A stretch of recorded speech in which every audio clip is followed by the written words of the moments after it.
it's been no secret that the shortfalls, budget shortfalls that have been started and made worse by the pandemic, they're hitting utilities hard and fast because there is simply no way to cover the fees that are missed out on, that are not being paid by those individuals who need essential utilities but don't have the money to afford their power bill right now.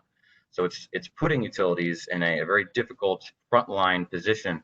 And I assure you, there are voices, including GFOAs, that are trying to turn volume on this, or trying to encourage our leaders in Congress to first provide more money, make utilities a part of that conversation, and offer a flexibility that's going to allow our financial officers and state and local leaders to cover those shortfalls and to be able to use the funds the way that they can best get the most out of them. Right now, we have a lot of states that simply haven't dispersed any of the funds for fear of not being handled correctly, or this and that, bureaucracy, guidelines, what have you.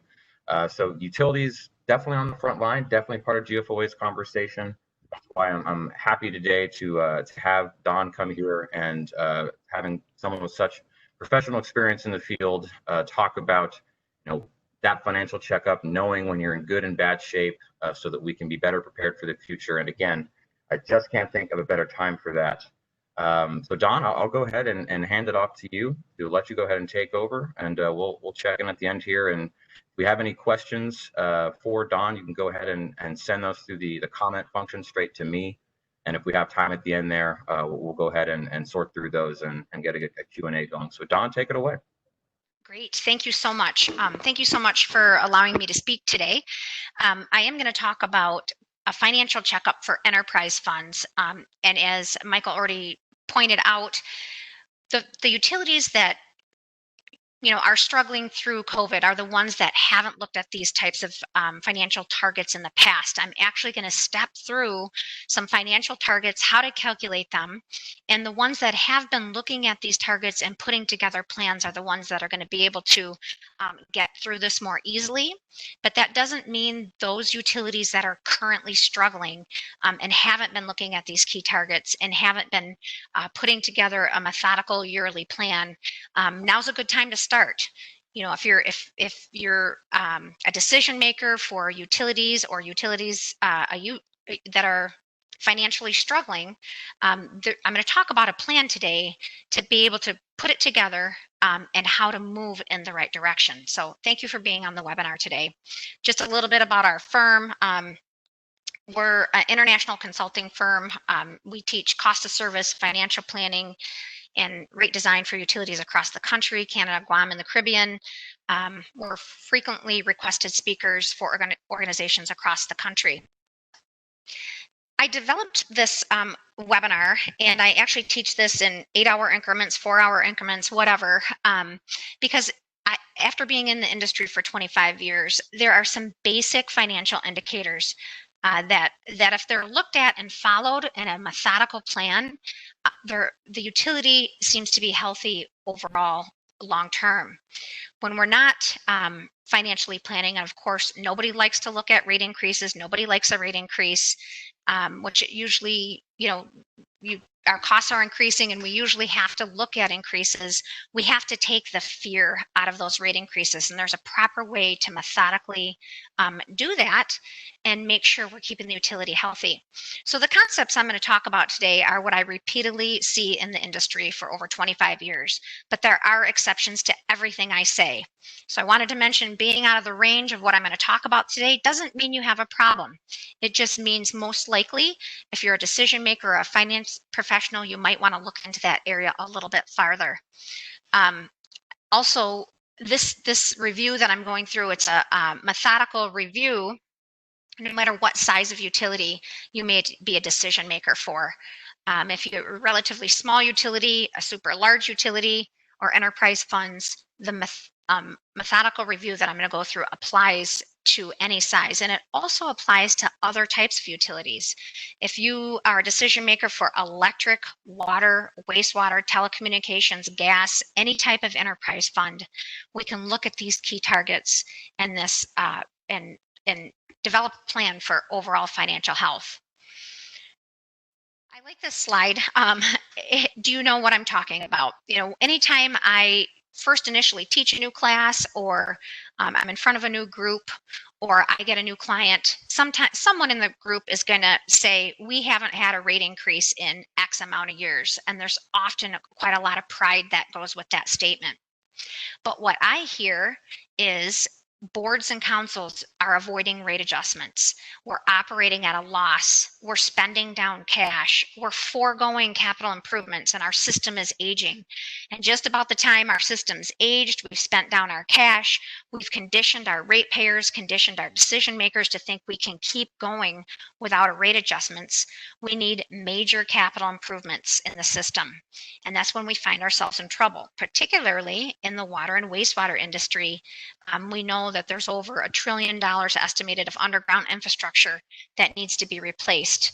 And so we have to change the way we think. And that doesn't mean that we just want to have, rate increases and not be sensitive to the economic conditions where people are today, especially with COVID. But we do still need to move in the right direction and do it slowly and methodically to keep the utility healthy. One of the things I often hear is we want to be the lowest cost provider. And I'm going to talk a little bit about the lowest cost provider at the very end of the session today. It's typically not a place you want to be. Again, there's exceptions to everything I say, but after 25 years of being in the industry, rarely have I seen a lowest cost provider that's hitting the key financial targets for long-term sustainability. I love this cartoon here. It's two people talking, and it says, we're in good shape. Nobody understands our financial statements. And I think that's true quite often when I'm presenting to a board or council. It's a really good education opportunity for me and for you when you learn about these targets to help those decision makers make those tough decisions and show them the short and long-term consequences of not acting. So the key targets that I'm going to talk about today, where do I find this information? Actually, the income statement, the balance sheet, your cash flow statement, your fixed asset listing, and your debt service schedules are very powerful tools. It actually can paint a pretty accurate picture of what the utilities policies have been in the past regarding rate increases, minimum cash reserves, reinvestment in the system by looking at age of system, all sorts of things. So in about 2 minutes, I can pick up a financial statement and assess pretty accurately past policies and current policies just by telling where these key financial targets are. So what I'm going to walk through today is, if you're a decision maker or a financial professional in charge of an enterprise fund making those tough decisions, these are some key targets that work together that actually paint a picture for you where you are today, and it can help guide you where you need to be into the future. So let's talk about some of those key indicators. Days cash on hand. Well, we all know cash is important, but there's more reasons than just paying our bills to have cash.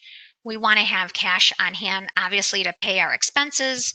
We want to be able to fund those system improvements. There is a time to borrow, and there is a time to use cash flow from operations to pay for that capital. And I'm going to talk about that in a few slides here.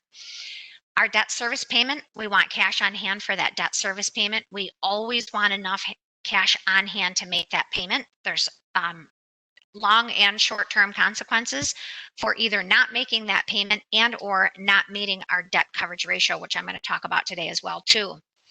But if we have cash on hand, we can maintain stable rates for customers. The utilities right now that have cash reserve policies are the ones that are going to be most likely able to weather the COVID storm. When we have that cash on hand, we can fall back on that in the short term to get us through the transition we need to start getting the utility healthy again. So we need cash on hand. It can actually, again, make more stable rates for customers. We're not going and putting in these double-digit rate increases because we've either have to fund an unanticipated cost contingency, or we've had a decrease in sales due to weather, economy, whatever it may be. We can also use cash on hand to phase in large rate adjustments. If your utility, let's say the water department, there's a lot of regulations in the water department right now with the lead and copper rule and other things. If you've got some cash on hand and you're faced with a double-digit rate increase, let's just say a 15% rate increase, we can phase that in over time, maybe 5% per year for the next 3 years to make it more politically acceptable to our ratepayer.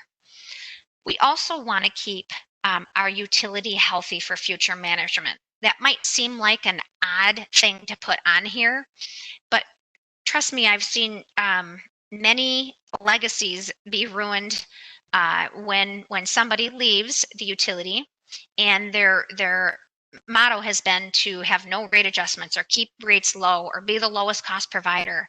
And what you've done is you've set the utility up for new management to be faced with aged infrastructure, no cash, most likely operating at a loss, and conditioning our ratepayers that we can keep going in these enterprise funds without rate adjustments, even though our costs are changing and even though our revenue is changing. So I'm going to talk a little bit about how to calculate days cash on hand.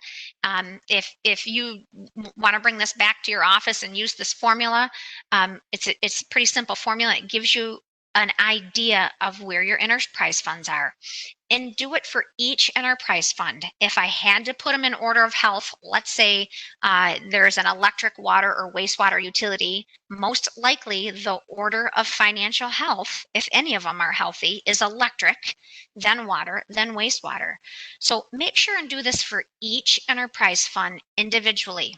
I'm going to talk about when enterprise funds are rolled together, if you will, or there's one utility fund.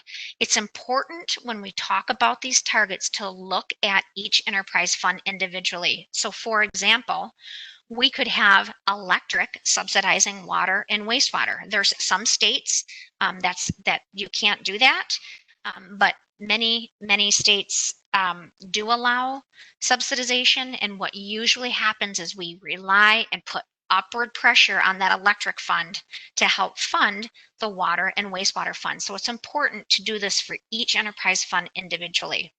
The calculation is really easy. We're going to take our O&M expense. We can simply pull out that income statement, take that total income, total operating expense line, divide it by cash on hand.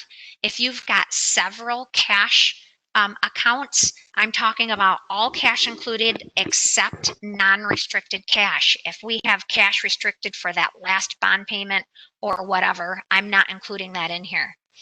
But we're simply dividing expenses by our days cash on hand. It gives you a factor. We're going to take 365 days in a year divided by that factor, and this utility has 56 days cash on hand. This is low. I would expect at a minimum, there's actually a formula to determine unique to each utility how much, according to their risks, a utility should hold. But in general, the minimum amount of cash we like to see on hand for any enterprise fund is 90 days. I'm actually a little bit more comfortable edging that up to 120 days. I know that kind of gives you a range, but I have to assess each utility individually how high I want to push that, because my most important goal is to get the decision makers to do something. And if I come in with too aggressive of a plan, sometimes they just do nothing. So 90 to 120 days is the minimum we like to see. But for a higher bonded rating utility, that actually is edging closer to 200 days. Now, having 200 days cash on hand doesn't automatically give you a higher bond rating. There's many things bond rating agencies look at. It's just one of many, but it is an important one. So that days cash on hand, look at each enterprise individually, and hopefully we've got that 90 plus days range and really more comfortably working up to that 200 days cash on hand range. Rate of return, that's another important target. Now, when we think about an enterprise fund or municipal utility, one of the questions I get is, we're not supposed to make money. What do you mean by a rate of return? And what I mean for a rate of return for a municipal utility captures two things. It's basically a break-even rate of return. It wants to capture interest expense on debt because that's below the operating income line. And we want to capture the inflationary increase on the assets I have invested in the system. And what do I mean by that? Let's just pretend we have $1 million asset and it has a 10-year useful life. And I go to replace that asset in 10 years. That asset's going to cost me $1.3 million or something more. So in my example, the $300,000 is what I'm trying to recoup through that rate of return. So when I go to replace that asset in the future, I've got the money to do that. In this way, it's basically a break-even rate of return because I'm trying to recoup those two things. But in order to do that, the typical range for a municipal utility is between about 4 and 7%. And I'm going to show you how to calculate that. So a rate of return is just trying to ensure that our current ratepayers are paying their fair share, and we're not deferring that into future generations. If you open up your income statement and your operating income is negative, your current ratepayers are not paying their fair share. You're pushing that off into future generations, and the increase needed will need to be much higher to make up what the current ratepayers aren't paying. So we want to make sure that rate of return is positive, or that operating income line is positive. We obviously don't want to be operating at a loss, but you may be surprised how many utilities across the country are. And that typical range again for a rate of return is about 4 to 7%, assuming an average depreciated system. So how do we calculate that? Well, we want to look at net book value. Net book value simply means total historical investment in the system, less accumulated depreciation. That will give you your net book value. And you want to divide your operating income by your net book value, and that'll give you a percentage. That's your percentage rate of return. I used this example because if you pull out your income statement and you're operating at a loss, you don't even need to do this calculation. Obviously, you're operating at a loss, you're not getting a rate of return. But I also wanted to use this example because this is one of the main reasons I put together this class. This was a new potential client. He was a new city manager. He was in charge of electric, water, wastewater. He came to me about 5 years ago and said, I want to know where we are financial health wise, and I want to know what I'm walking into. And so I analyzed their financial statements, and all the other key targets that I'm going to talk about today looked pretty healthy. They hadn't borrowed much. Their system was relatively newer. But when we got to operating loss, operating income, they were operating at a loss. So I went back a couple financial statements, and they had been operating very healthy, operating incomes. But I could see the deterioration over about a 3 to 4 year period. And I asked, do you know what happened back in whatever year? Because I can see the financials deteriorating. And he said, we got a new finance director, and they don't believe in funding everything that should be funded. And so my point being, I'm not picking on finance directors. That's what he had said. I could have said city manager. I could have said mayor. I could have said, anything. But the point being, everything that I'm talking about today is super important to also have policies for, because we don't want to have those change in managements, that change in board, that change in council, let our financial statements or situation deteriorate because we may have somebody on our board or council or decision maker that has personal views or social and political views that really aren't keeping the utility healthy. So rate of return, all I'm trying to do is simply operate as a positive operating income. And how positive should that be? In general, a 4 to 7% rate of return for a municipal utility. Another key target we want to look at is debt coverage ratio. All debt coverage ratio does is it identifies the amount of cash generated from operations in that year to pay your debt service payment. Notice I didn't say how much cash do I have on hand to pay my debt service payment.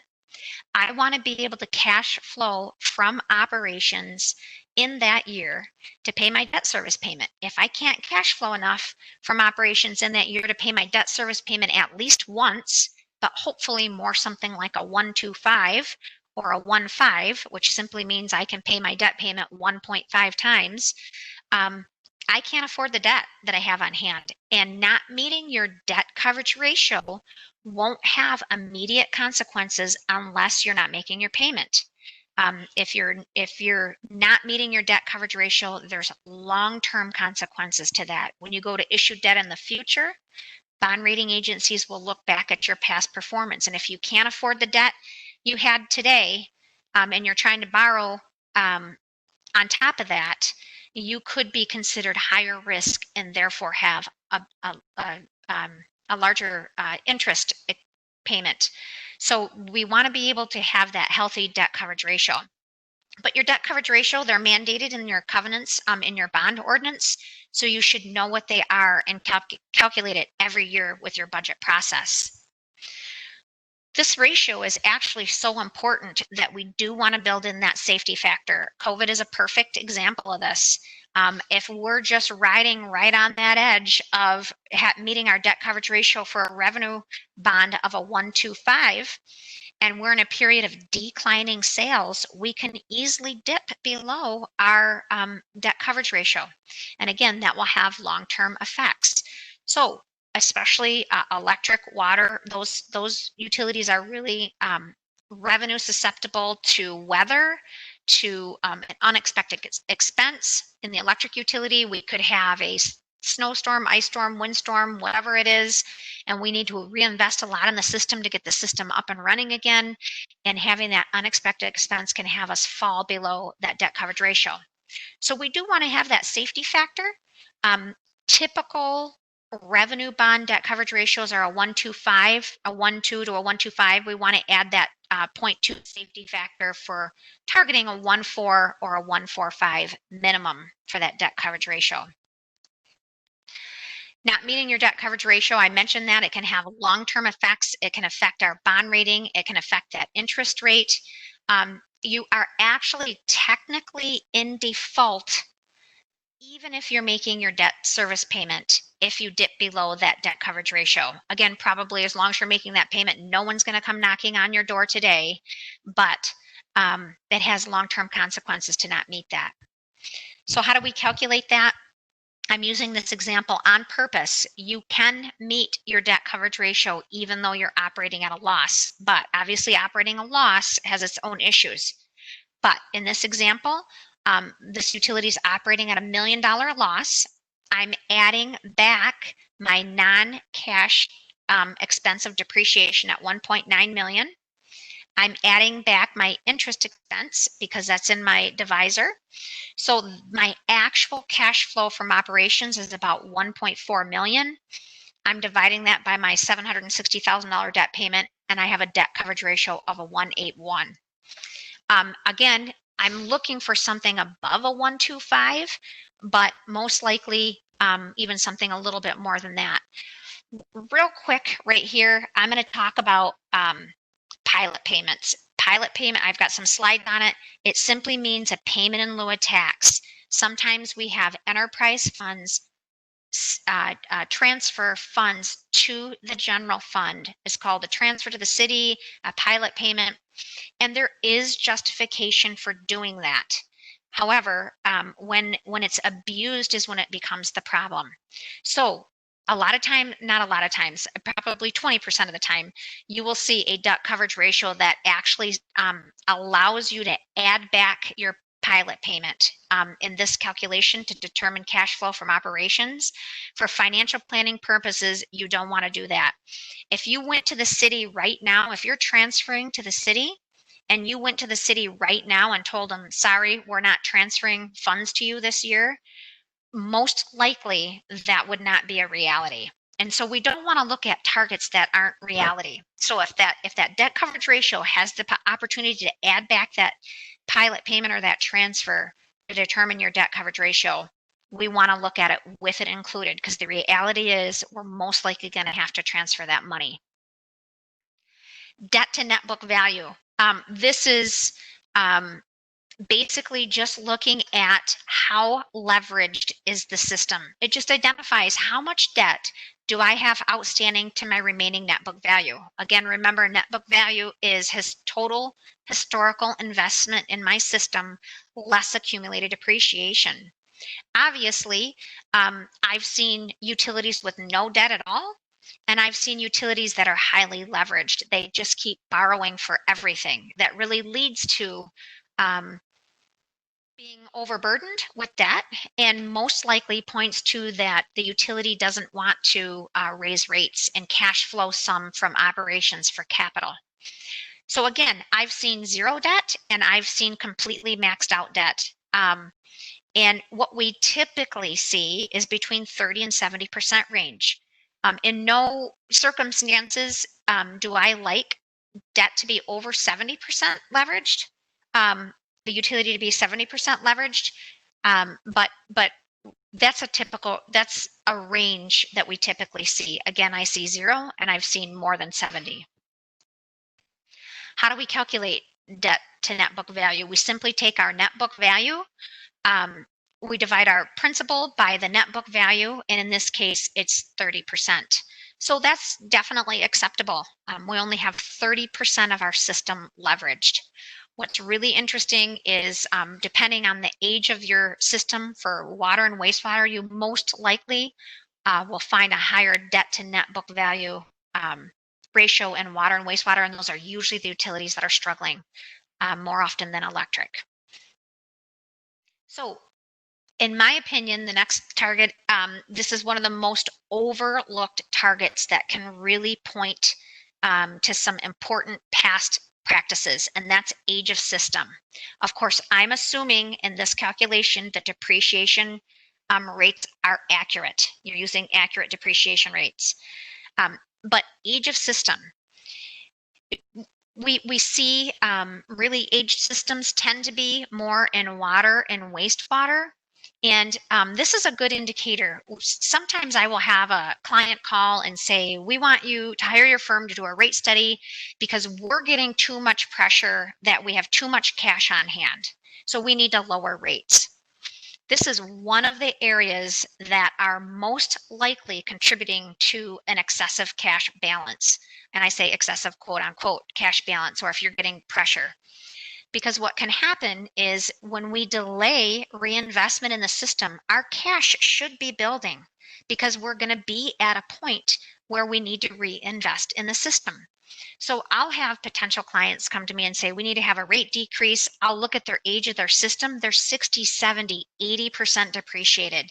And by the time I go through this process of looking at all these key targets, I say, you don't have too much cash on hand. In fact, you don't have enough cash on hand because your age of your system is, you're 70% depreciated. You need to be reinvesting.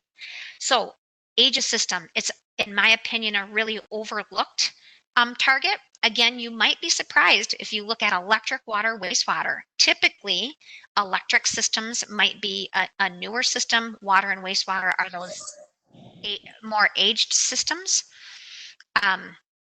So we also want to look at, we can go down to the individual asset line and look at, for example, I might have a system that looks like it's not very aged, but when I really get into the detail, it's because, let's take an electric utility for an example. The distribution system, the utility is really investing in the distribution system and doing the things they should be doing there, but maybe they have trucks that are fully depreciated and they have an old fleet or they have something else. So we can't even get down to that individual asset level, but we need the fixed asset listing to do that. But are we regularly investing in the system? if I had a polling question here that says, have you ever been in a utility that cuts capital to keep rates low? I ask that in my classes all the time, and almost everybody raises their hand. Cutting capital to keep rates low only extends the problem. It only pushes the problem down the road and compounds it. So we want to have a reasonable capital plan, and we want to keep reinvesting in the system. If you look at your age of your system and any of your enterprise funds are approaching that 60% mark or more, you really want to check that capital plan and make sure you've got an appropriate capital plan. In general, again, exceptions to everything I say, but in general, a good check for a capital plan is to look at how much you're depreciating each year. We want to be reinvesting in the system at least the rate we're depreciating. So for example, if I pull out my income statement and I've got $1 million depreciation on my income statement, I would expect my capital plan to be something around $1 million a year moving forward. If I have an age system, an over 60% depreciated system or approaching that, I want that capital plan to be something more than $1 million. Maybe it's going to be $1.5 million. If I have only a 40% depreciated system, my capital plan might be light in the next couple of years. It might be $750,000 in that example. So it's an important indicator, and it can actually help guide you with that capital improvement program to check the reasonableness of the capital improvement program.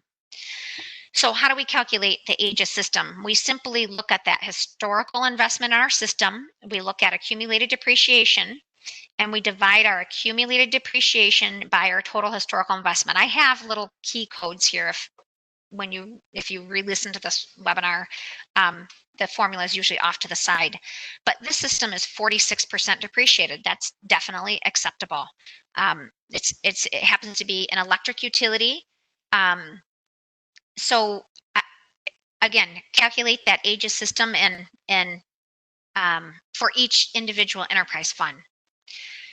Capital investment. Are we paying as we go for regular capital?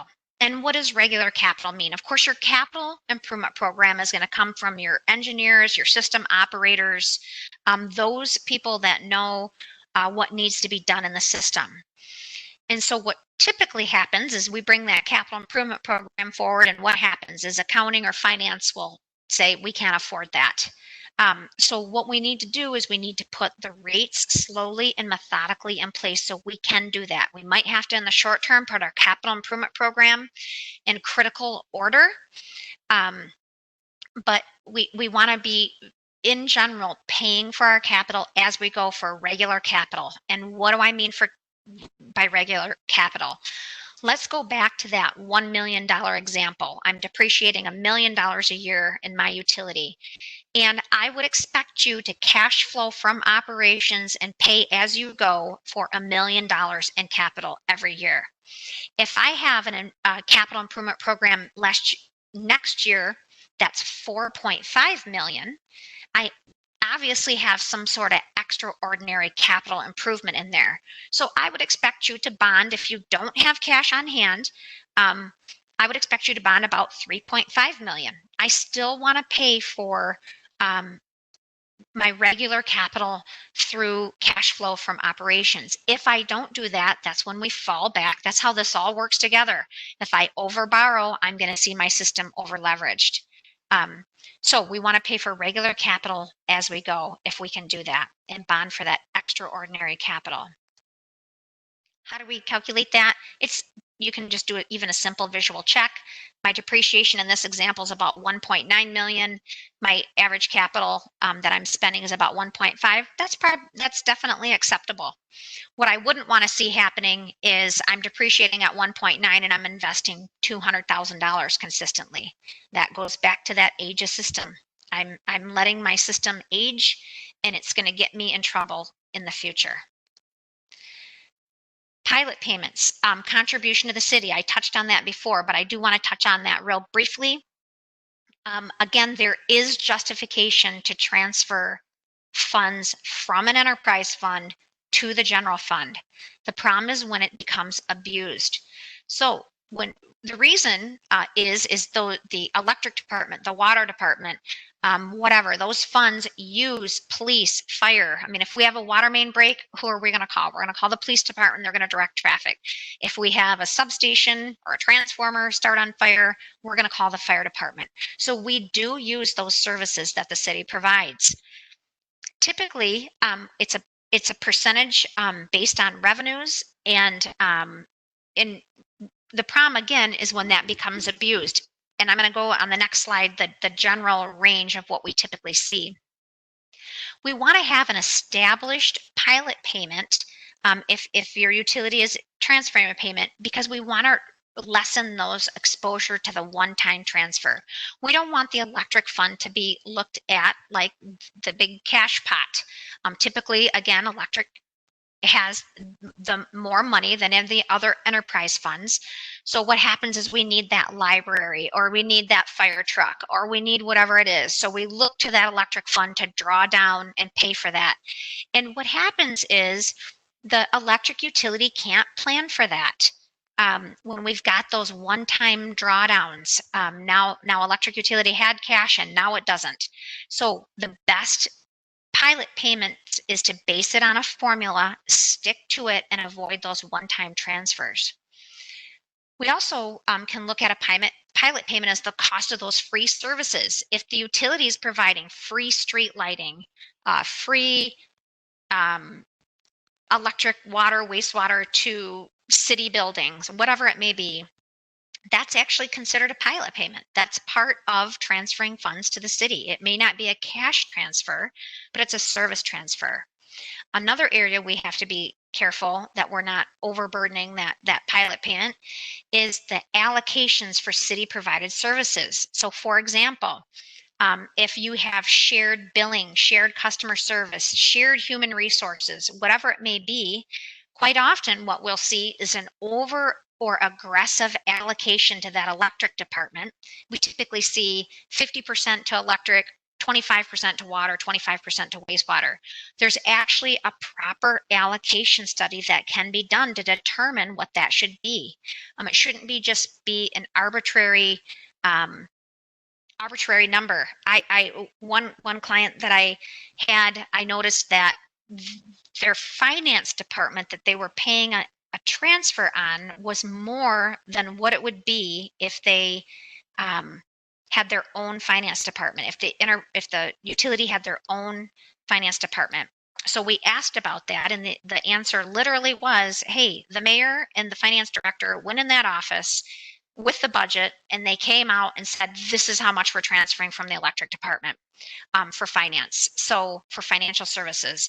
So the point being, there's a proper way for an allocation study that can put upward pressure on electric rates or any enterprise fund rates when we over allocate. So we want to look at that. It can be considered part of a pilot payment when we put that upward aggressive pressure on an enterprise fund.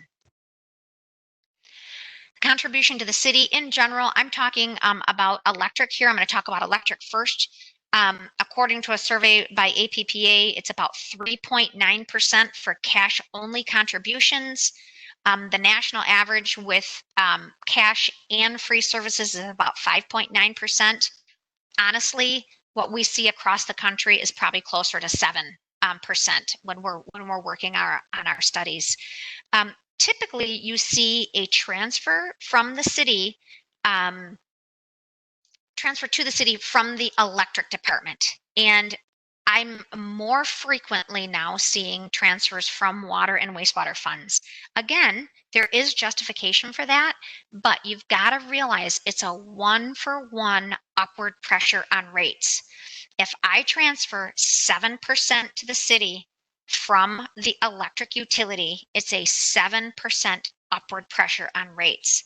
And again, there's justification to transfer, but when it becomes excessive or when it becomes abused is when it's a problem.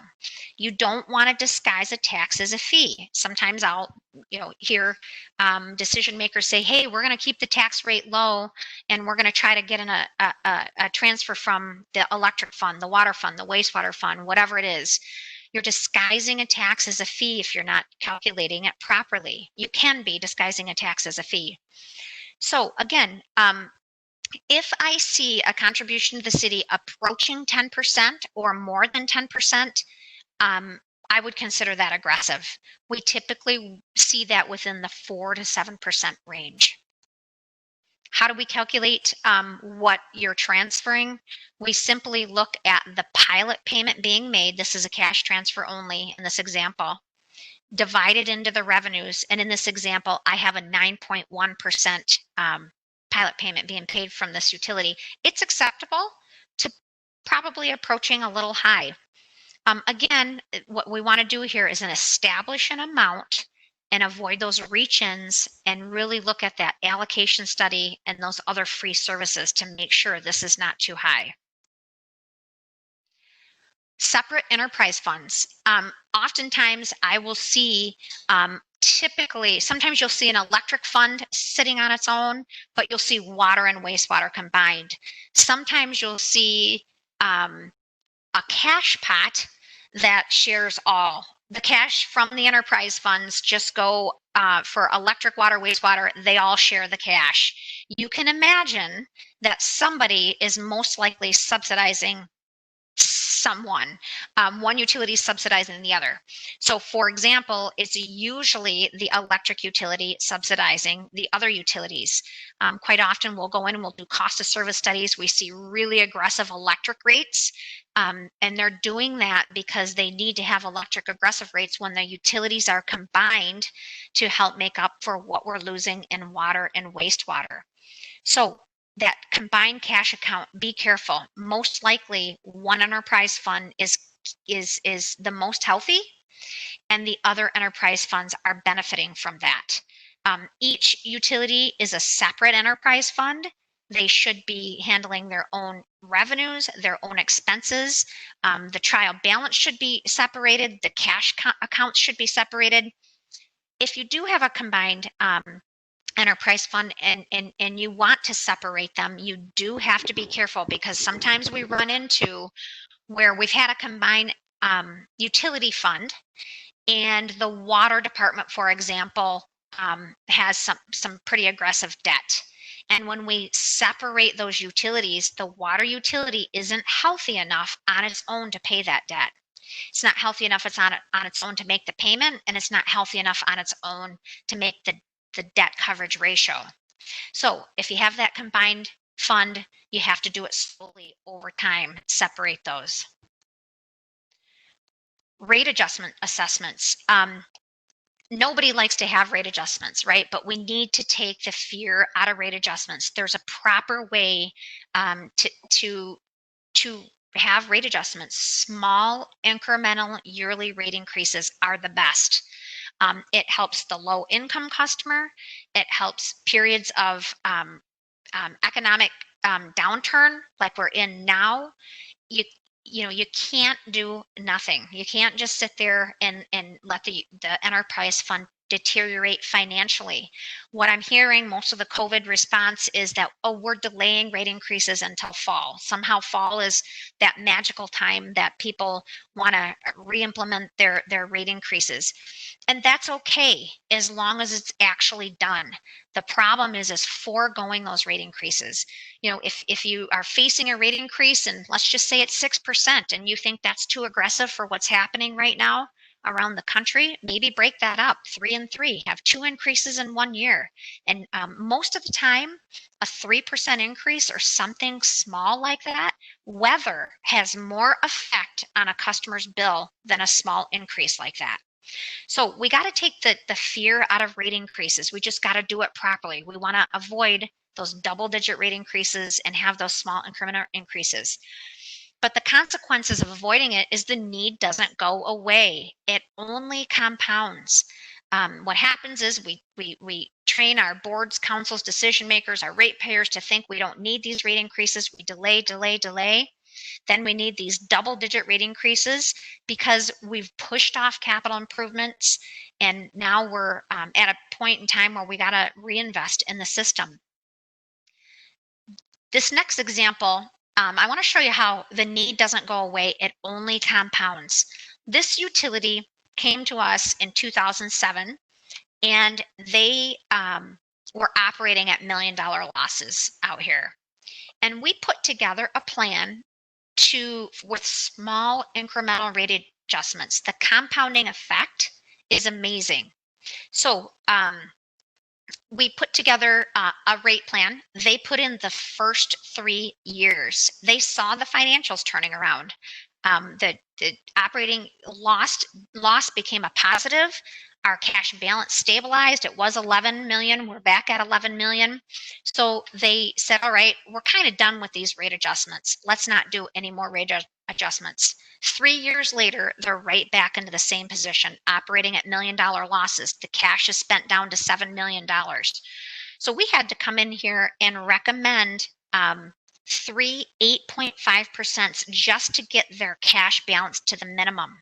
Now we had to overdrive the operating income, but this particular utility was looking at a $75 million generation project that they needed to bond for, and they certainly weren't going to be able to bond that type of money with their financials looking like the red area there. So this is just a picture showing you that the need doesn't go away. It only compounds, and we're most likely operating at losses or burning down cash or foregoing our capital improvements and having our systems age. I want to show you the power of the small incremental rate increases. I'm trying to kind of wrap all these targets up together. These are the targets that we want to look at. And if we move ahead with these small incremental rate increases, these targets improve over time. If you're operating at a loss, it probably took you a while to get there, operating at substantial losses and spending down your cash. It's going to take a while to get out of it. So we want to put together a plan. This is actually a real utility. They were operating at losses, and if they did nothing with rate adjustments, obviously their losses would grow. They would spend down their $35 million cash to a negative $7 million within 5 years. So we recommended a 2.8% rate adjustment, something basically inflationary to turn this utility around. You know, again, rate increases are scary, but when we can look at these 2.8% or something small, incremental, and have them every year, I'm not meeting my operating income in this first year. I really want this utility to meet about a $10 million operating income. They're only meeting about a $4 million, but you can see that improves over time. Even by that 5th year, I haven't gotten them exactly where they should be, but my targets are moving in the right direction. My cash balance, I'm at 40 million the first year, and I'm building that to about 59 million. That's probably exactly where I want them to be, with a $45 million minimum cash reserve that I want them to hold. 59 million is probably about where I want them to be. I want them to be something above the minimum. And of course, my debt coverage ratio looks healthy. Again, commenting on this 2.8% rate adjustment, you know, most of the time it's even a 5-6% rate adjustment, depending on what utility it is, can be something under $1 increase per month. And you know, we're sensitive to the low income customer, but the reality of it is we got to keep the utility healthy, and the proper way to make that happen is move forward with small incremental rate adjustments. The compounding effect is amazing. And again, something like a 2.8% rate increase, let's just take water, for example. Let's just say that's a $1.50 rate increase per month, okay? And this, let's say the utility charges $4 per 1,000 gallons, and that customer used one more unit, one more 1,000 gallons that month. Their bill went up by $4, which is less than the $1.50 the rate increase caused. So my point being, quite often these small incremental rate increases are so incrementally small that usage patterns can change and affect a customer's bill than even more than the rate increase. So we got to take the fear out of those rate increases and just do it properly. The best practices are small incremental increases, something under inflation. 0 to 4.9% are considered inflationary increases. The compounding effect of that, we saw what that does. You Again, nobody likes rate adjustments, but you don't see a lot of complaints on inflationary type increases. If you've got 5 to 9%, you're going to see a few large industrial customers complain. They're really watching their bills. They know when their bill changes.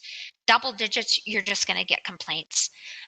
So we want to avoid that. We avoid that by those small yearly incremental increases and not waiting. We want to phase in large rate adjustments when we can. If we've got that strong cash reserve policy, remember that example, I wanted that utility to have a minimum of $45 million, and I built them up to $59 million. They could phase in large rate adjustments over time. You got to have a strong cash reserve policy to be able to do that. When possible, implement that rate increase to soften that rate increase for the customer in the transition month to make that rate increase transparent. And what do I mean by that? Let's just pretend you're a summer peaking utility. You use most of your water in the summer, obviously, and you're an electric utility that has a summer peaking. And the customer's highest bills are going to naturally be in the summer then. So we want to put that rate increase in maybe October. Just when those bills would naturally start coming down due to usage, we're going to slip that rate increase in October and make it transparent. We're not trying to hide it, but we're trying to make it so when that bill would naturally come down, we're going to stabilize it to probably right about where it was or something a little less. So that rate increase isn't so shocking. The worst time to put it in would be May or June, because the customer's bill is naturally increasing in June, July, August, and they'll blame everything on the rate increase instead of their natural usage increase. So you want to implement that rate increase in the transition month. It helps your ratepayer. I only have a couple more slides here, and I know we're nearing the time here. I think I have 2 more slides. Surveys, I had to put this on here because they will ask. The decision maker will ask, how do we compare to the neighboring utility? And on a cost to serve basis, it doesn't matter what the neighbor is doing. Using a survey is not a guide on whether you should have an increase or not. You have to look at your own individual situation and determine financially if you need a rate adjustment. And the best way to do it is sticking to the plan of those small incremental rate increases and actually sticking to the plan. You're going to have someone on that board and council that wants to drop the plan 2 to 3 years down the road. And that's, again, that compounding effect. I showed you an example of, we could have had 3.5% increases. Now we have to jump to 8.5% because we didn't stick to the plan. But on a cost to serve basis, it doesn't matter what the neighbor's doing. We can be sensitive in our rate design if we want to be a little bit more careful. Let's say our neighbor has really low industrial rates. We might be more sensitive in the rate design, but it's not a guide on whether we need a rate increase. Plus, you could be comparing yourself to a financially burdened utility, and do you really want to be like them? I had a new client call, and they said, we want to hire your firm for a rate increase. And that's always a rate decrease. That's always a red flag. Rarely do you see rate decreases. There are times, but rarely do you see them. So I said, why do you want to have a rate decrease? And they said, well, the board last night just voted to be under, we got this survey, and the board voted to be under the lowest cost provider. They're community number 3 here in green, and they wanted to be under the lowest cost provider here. So they wanted to hire us to have a rate decrease. And I had the names of the communities, and I said, okay, I'm going to send you a link so you can instantly see my computer, and I'm going to call these first 3 communities up on the web. I'm going to call up their financial statements, and we're going to look at them. I called up community number 1. They were operating at $1.5 million losses. I called up community number 2, and they were operating at $1 million losses. And I said, you know what? Do you want me to keep going and look up your financials? Because I'm guessing that if I did, you're well on your way on your own being like community number 1 and 2. You most likely don't want to hire our firm. Because I'm going to look at all the key financial targets that I just talked about today, and you're most likely going to be up in this range. Again, there's exceptions to everything I say. But in general, the lowest cost provider is not necessarily the healthiest utility. The healthiest utilities tend, and meeting all the key financial targets that I'm talking about, tend to be a third, a half a way to 2/3 of the way up the chart. Sometimes there's extraordinary stuff going on out here when we've got some of these larger bills, but in general, that lowest cost provider isn't necessarily the healthiest utility. So that's the reason you've got to be careful comparing yourself to the neighboring utility. They could be operating at loss. They're trying to delay rate increases. Their decision makers are under political pressure not to raise rates. And so now you're all basing yourselves on nobody's healthy because we're looking at each other. So surveys, be very careful how you use a survey. Educate now. Your decision makers, your boards, your councils, your community leaders, they need to understand these key financial targets. There's always short and long-term consequences for not moving forward and planning. And again, I understand we're in a economic downturn. We're in a very sensitive time. We're worried about that low-income customer, but there is a way to move forward slowly, incrementally, to help not have huge impacts on our ratepayers. But it's education is huge. It's critical our decision makers understand these targets and understand how they work together. We don't want to wait until an increase is needed to try to talk about these targets. Our decision makers are under a lot of political pressure. They don't need to be hearing about all these targets. We want to get this out there now, so they can be thinking about the targets, hearing about these targets, and seeing how they work together. Get formal approval on the targets. Your decision makers are more likely to help support when they feel like they've helped determine that policy. This is my last slide here. Thank you so much for being on the webinar. I hope that you learned about some key financial targets, how to look at your income statement, your balance sheet, those types of things to help guide you for an overall financial assessment. Of course, if you have any questions in the future, we're happy to help out. So I'm not sure if questions came in. I'm going to turn this back over to Michael, and I'm happy to answer questions. Thank you so much, Don. We did get a couple, and yeah, we brushing up against our 2 o'clock, but we're fine. Pushing a little bit. If you have to jump off, you have to jump off. No big deal. So the first question is regarding DSC. Specifically, are you using interest expense pre or post the new GASB guidelines? I'm not familiar with the new GASB guideline. What I would use is the interest expense right out of the income statement. That's what I use when I look at these.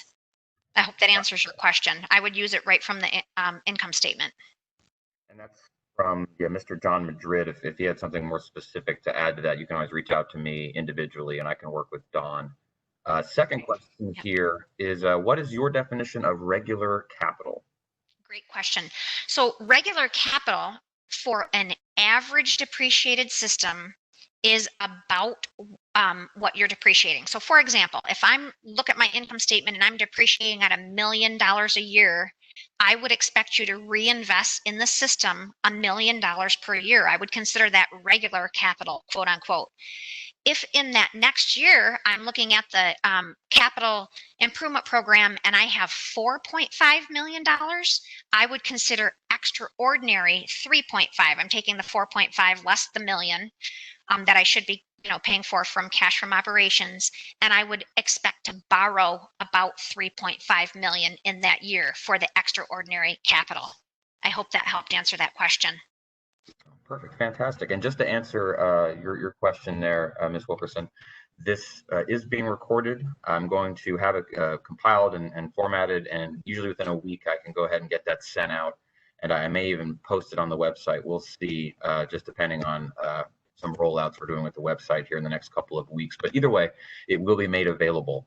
So I'm going to go ahead and call it there. As always, with our webinar training sessions, feel free to send me an email at mthomas@gfoa.org for any specifics over the presentation that we saw today. It's part of my job to coordinate with our presenters and our members so we can get the most out of everything here. And thank you so much again, Don, for spending the time and offering your expertise. I can tell you that we as we adjust to the summer and the way things are with our training sessions and what have you, we may be tapping you again in the future to cover utility issues as we kind of process them and come up with our summer plan here. So with that, guys, I hope everybody got as much out of this as I did. Thank you so much for attending, and have a good rest of your day. Thank you.